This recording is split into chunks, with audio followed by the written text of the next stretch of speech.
Ngayon dito kami sa dalampasigan ng Rojas.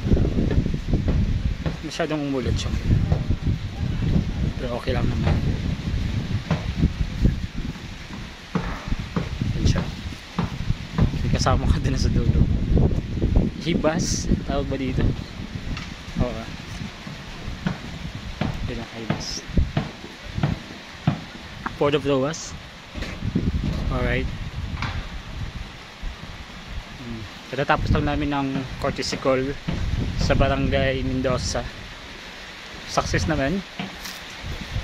Maulan, kaya kami nagtambay dito sa dalampasigan ng Rojas. Kasama ko pala si Kuya Doko. Ito dagat. Maulan siya, oh. Tumutulo. Pero okay lang naman. Ito yung dagat. Ito yung port ng Rojas. Kaya Doko. Kasama ko. Galing yan. Yan. Umulan ngayon. So, goodbye. Kuyang.